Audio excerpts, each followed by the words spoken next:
This video review was requested by Norsmancarter over on Instagram. Click the link in the description below and give him a follow. Let him know Overlord sent ya. Now on to the review. Take my path, never lost, in ruthless pain, always bleed. Silent sound, stalking ground, cemetery run, I'm lost alone.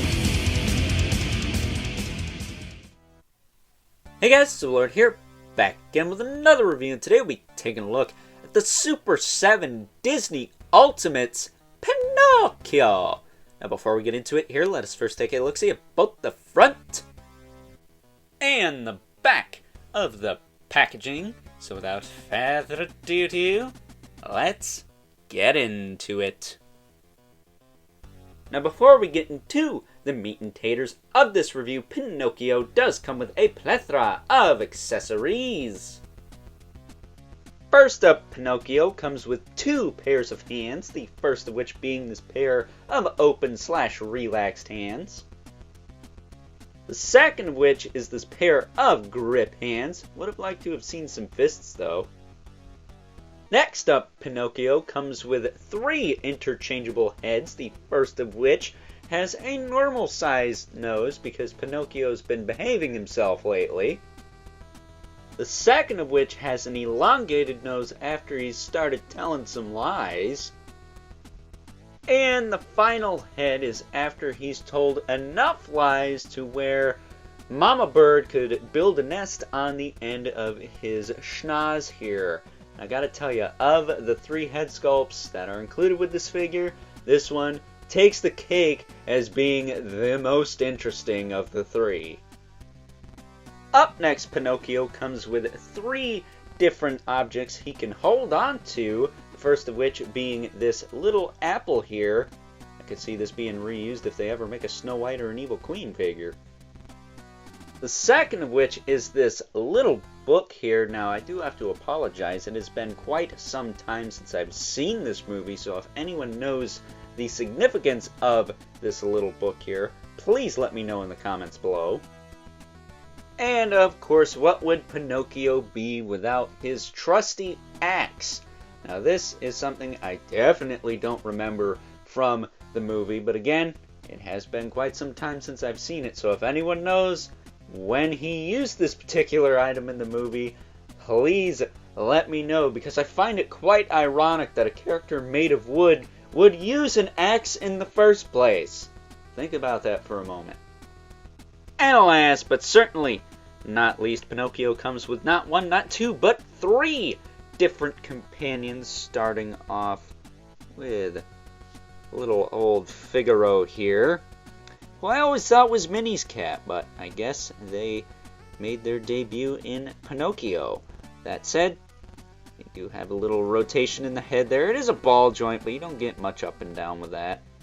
But a little articulation is better than none at all, I always say.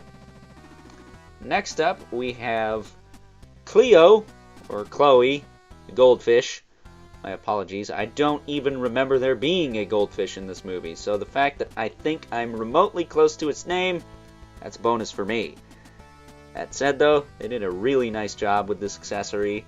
It's got some water sculpted on the top, some detail at the bottom here. You can see the fish swimming around in there.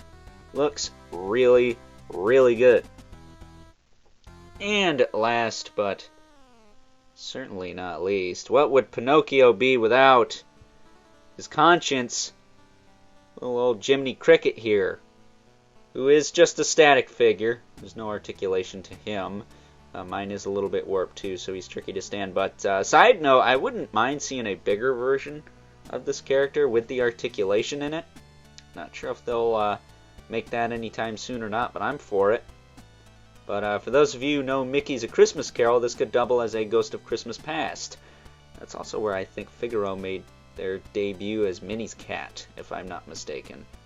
But with that being said, that Jiminy Cricket also has more paint than a 6-inch Marvel Legends, might I add. Just saying.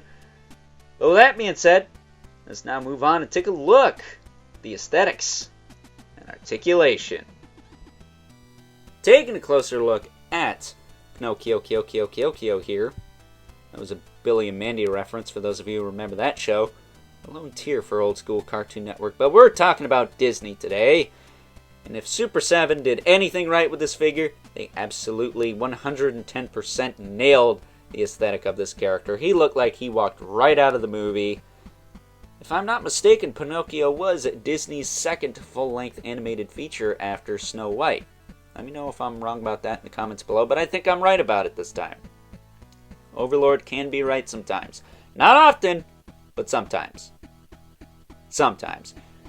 With that being said, much like NECA Toys, Super7 does favor aesthetic over articulation. Pinocchio has some of that too, though. For example, his head can look up and down, tilt side to side, rotate side to side, and for those of you wondering, this head at least is pretty easy to pop on and off. He's got a single ball peg there. For a single ball peg, you do get plenty of range out of this, so that is quite impressive. I would like to see a double ball peg at some point, but it is what it is. Shoulders go out to the side, go back down, rotate forward, back. He's got a single joint in the elbow with rotation. Not quite 90 degrees there, but good enough, I think. Does also have rotation and a hinge in the hand there. You can easily pop the hands out as well. Not too difficult. Then he also has this little felt vest piece here, which is quite nice. Unlike the NECA Toys Eddie I looked at the other day. That hand wasn't in all the way.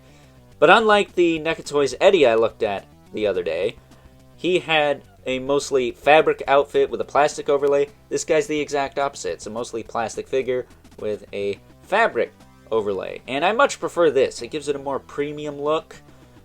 I like that Eddie figure, but I do feel like that plastic vest piece was just a little bit too bulky.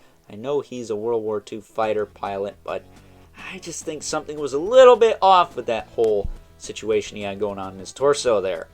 That said, when it comes to plastic overlay pieces for the torso, I mostly only let that slide with Masters of the Universe because that's how it's always been done. That, and since that's how it's always been done with those, they've kind of mastered how to make it proportionate to the rest of the figure. But enough about all that. We ain't talking about that. As far as Pinocchio's legs go, they do rotate. They are on a bit of a wide joint here, so while that's not ideal, it does work for the most part. And he also has a hinge so he can kick his leg up once you rotate it, that is. Then back down, rotate it around. You can kick out a little bit, and not a whole lot of range this way. You're mostly going to be able to get him in a seated position, which will be helpful if we ever get a Geppetto in this line. Hoping we see that in the next couple of waves. That said, though, I will warn you, I did have to heat up this hinge here. It was frozen on mine, but after hitting it with the hot water, I was able to free it up. So just be wary. Hashtag don't break your toys, because these are too nice to break, in my opinion. He also has a rotation and a hinge in the knee. Again, not quite 90, much like the elbow, but it gets the job done. And he also has a hinge in the foot with a rocker joint. So, really nice figure. Really small figure. I mean, here is my hand. He is not very big at all. So, size comparisons, needless to say, are going to be a little tough for this guy because I'm not entirely sure what to compare him to other than some other Disney characters. But I guess it's better than nothing, right? That said, though, he is a little bit on the loosey-goosey side in some places. I would like to see them tighten that up a bit, but at the same time, since some of these characters are going to be as small as they are, it's nice that I don't have to worry about breaking them. Although, again, with this guy, I did have to be a little bit careful with that one leg joint. So, yeah, that's Pinocchio in a nutshell, man. Really like this figure. Of course, I am a Disney nerd, so I'm going to be biased towards this line. I'm going to recommend every single one. If you are a Disney fan like me, definitely want to pick this guy up. Well, that being said, let's now move on to the size comparisons.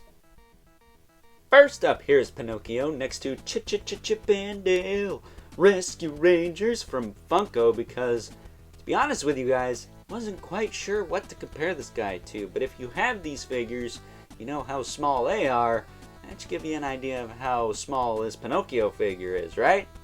That said, hey, Super7, make some Ultimates of these guys? That'd be really cool. Just saying. Next up here is Pinocchio alongside a Disney Ultimate of a different kind, the NECA Gargoyles Ultimate Goliath, complete with cloak wings. And if you didn't think Pinocchio was small before, you gotta think that now. And last but certainly not least, we have our two regulars, the Mythic Legion's Brother Mandibulus, Lovin' Spawn, who is definitely towering over everyone today because just look at how small that little squirt is. So with that being said, time to wrap things up, some final thoughts.